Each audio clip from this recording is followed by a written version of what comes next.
much. Rob, how's it going? Very good, thanks. Yeah, loving the fact the Seahawks have won 3 in a row since I was in Seattle, so absolutely loving it. Yeah, it's been a wild week in Seattle with the Mariners and then the Seahawks winning Thursday.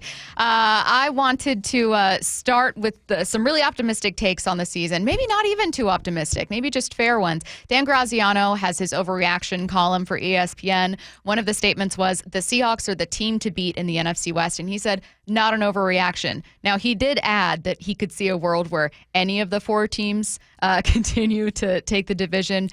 It feels very much with the Cardinals struggling off and on to get their offense going, with the 49ers injuries that we're once again talking about, okay, who's better between the Rams and the Seahawks? Is that how you see the division right now? Yeah, I think you have to. The Nick Bosa injury has created a real issue for the Niners. I suspect that they may get aggressive. They're going to look at the trade deadline and potentially go after someone like Trey Hendricks and the Niners to have somebody who can fill that void. And they may well come again and be a real contender. But you look at the way the Seahawks are playing since they lost to the Niners. You look at the way that the Rams are playing. The Rams blew that game in Philadelphia. They should probably have won that game. And they probably should have lost to the Colts. You know, they were pretty lucky at times in that game, but Matt Stafford's playing very well. Puka Nakua's playing very well. They've got some good young defenders. Jared Verse is obviously a quality player. So, yeah, I think it is between those two teams. It's the Seahawks and the Rams. The Seahawks have just got to keep winning. They're not going to play each other until November. So they've got to just stay on track here, stay on course, continue to stay out of their own way. They've got a big home game against the Buccaneers coming up. So if they can win that one, yes, very much that is how I would see it. It's between the Seahawks and the Rams right now. Rob, weird finish to the Thursday night game against the Cardinals as the Seahawks held on, kicked the game winner as time expired. What was the most encouraging thing you saw from the Seahawks in their win over Arizona? I think there was so many good positive things from that game. Like, they dominated the game right until the last 10 minutes. I don't know what happened in that final 10 minutes on defense, which allowed the Cardinals to have a sniff of a chance of winning that game. But even then, like, look, I don't know what you guys were thinking, but when I'm watching that and they get the touchdown at the end, I'm concerned. I'm thinking they've got all of the momentum right now. The Cardinals are going to have a real good chance to win this if it goes to overtime. And for the Seahawks to come back from that, yes, the kick situation helped and they get the ball at the 40-yard line, but you've still got to make a play in that situation to get you in position to kick a game-winning field goal. Sam Darnold delivers. Jaxon-Smith-Njigba makes another big play. And then Jason Myers, I feel like people have talked more about the Jason Myers miss than the kick that he got to win the game in the end. And yes, it's disappointing that if he gets the kick earlier, it's game over. He doesn't make it. But when the Seahawks needed him to get the kick, to win that game, to just close it out, he delivered. So I think it was really positive that they dominated for 3.5 quarters. And then when they needed to win the game again, they found that drive at the end to do it. What do you think's gone on behind them not quite getting some consistency with the run? You're absolutely right. Last week, including the week before, you said, hey, I'm waiting to see not just Charbonnet and Walker kind of running, like working it at the same time, but waiting to see some consistency there. ESPN's Brady Henderson was co-hosting with me earlier today and said the Seahawks have a league-high 33 rushing attempts with no yards gained or loss of yardage. What are you seeing with the run game? I just think it's going to take a bit of time. And it's really encouraging that I think the Seahawks have got the 6th ranked offense on DVOA so far. So clearly the offense is doing a lot of good things, but the run game is taking a little bit of time to work things out. The blocking at the moment isn't good enough. The outside zone stuff, it kind of seems to work half the time. And then the rest of the time it's getting shut down on the perimeter. The inside stuff, they're not seemingly getting those sort of big gains. That's not... You can live with kind of like no yards on a run, 3 yards on a run, 2 yards on a run. If the next one goes for 15, They're not really getting that. It tends to be a lot of like 1 or 2 yard runs up the middle, and then maybe they can bounce outside. So they've got to get that consistency in the block in there. Let's remember, it's a young team. It's a young offensive line. You've got a new left guard. You've got a new center. Anthony Bradford did not look healthy in the game last week, so hopefully he's going to bounce back from that. Abe Lucas is, we have to give him a bit of time, to get back into, perhaps his absolute best form because he's missed so much football. So I think they will get there. It's just taken a little bit of time to do so. But I'd say this, if they do get that running game worked out, if they can get that running game into the top half of the NFL, then they're in a really good place because the passing game's rolling, the defense is playing well. If you add a running game to that, then the NFC needs to watch out. Rob, it was a quiet weekend for the Seahawks because they played that Thursday night game. But on Sunday morning, we saw from NFL Network's Ian Rappaport that other teams could be checking in on the availability of Riq Woolen. Now, I think a lot of people kind of misconstrued this as the Seahawks shopping Riq Woolen around when the report was like, no, other teams are just potentially could check in. Do you see a world in which Riq Woolen is out of a Seahawks uniform come the November 4th trade deadline? Yes. I think that report only gets out if the agents of Riq Woolen wants that out there and it's almost a come and get me plea, or the team wants that out there because they just want to see if there's anybody out there who's willing to make an offer that will tempt them. Now, that doesn't guarantee that anything's going to happen if nobody's willing to offer anything. And here's the thing we have to remember with Riq Woolen.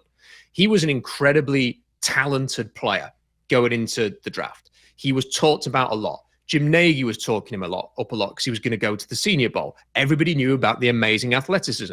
Everybody kind of expected he was going to go round 2 or round 3. And he lasted to round 5. So the league has already sort of had all of the information it needs on Riq Woolen, and they allowed him to last until round 5. The Seahawks took a chance. He had a great rookie year. He's had some up and down plays since. I don't think the league, based on what we've seen so far, is now going to go, yeah, do you know what? We didn't want to draft this guy in round 3 or round 4, but now we're going to give you that kind of a pick because he had a good season in 2022. So there's not the guarantee that they're going to get a great offer for Riq Woolen. I get the sense the Seahawks might be ready to move on because the flashes are great, the too few and far between, the inconsistencies, he just isn't working them out. And maybe they want to go with Joe, Kendrick, these other players, and Mawari's coming back, and give them the opportunity to start because they're simply more consistent and more fitted to what Mike McDonald wants to do. So I think that the chances of him leaving are pretty high. It's now what can they get, and is there going to be an offer out there to tempt them? But they might have to accept something like a 5th rounder or a 6th rounder because I don't think you're going to get much more than that. Again, we've been so pleased with what we've seen from the Seahawks team, particularly in these 3 consecutive wins. But is there someone on this team, either offensively or defensively, that you're like, I feel like he could be in store for a big November, really excited if he can get going? Do you know, that's a great question. I would imagine, I'm going to go with Elijah Arroyo. I'm going to go with Elijah Arroyo because that was the player that after the draft I was extremely excited to see in this offense. And because we've seen this offense and the Shanahan system working with tight ends before, I thought, great, his role within this thing, it's going to be very interesting to see. And we've just seen little snippets of it. We've seen flashes from Elijah Arroyo. And I think they tried to get him a little bit more involved. You saw that in the red zone in the last game against Arizona. I just think there's maybe a bit more to come from him, that maybe in the sort of the coming next couple of months, he is suddenly going to explode onto the scene and he is going to be more of an impact player. So my choice for the player who is going to emerge over the next few weeks, because many of them already have these younger players that they drafted this year, my choice to answer that question is going to be Elijah Arroyo. Okay, follow-up, and not necessarily about Arroyo. I love the answer about Arroyo, and more than almost anyone when it comes to what these rookies were like in college and scouting them and all of that. But I'm talking about a player that was already here and one that was here in September because while I'm excited for someone new to take off, I'm curious whether you think Jaxon-Smith-Njigba is on pace or looks like someone who could have like a top 5 finish league-wide at receiver. Jaxon-Smith-Njigba, the way that Puka Nakua's getting the receptions at the minute and the yardage, crazy. It might be hard to usurp him. He's at the top. He's the only guy with 500 yards so far. Jaxon-Smith-Njigba's the only guy with 400 yards. Everybody else is in the 300s. So that goes to show how well you have to play to top Puka Nakua right now. But aside from that, there is not another receiver in this. Like, look at AJ Brown; he's got about 40 yards or something. Like the sort of the big names are not delivering. It's going to be hard for Justin Jefferson to get to the production with the quarterback situation in Minnesota. So Jaxon-Smith-Njigba is proving that he's a legit number one. He's proving that he's a blue chip player within the NFL. I don't see any reason, health permitting, touch wood, he isn't going to get injured, that this isn't going to continue. And by the end of this season, yes, there is no reason why he is not going to be top 5 for receiving yards. There's more touchdowns to come from him, and the league is going to start giving him some respect. There's an all-pro season in waiting for Jaxon-Smith-Njigba, and it's great to see because he's been fantastic so far.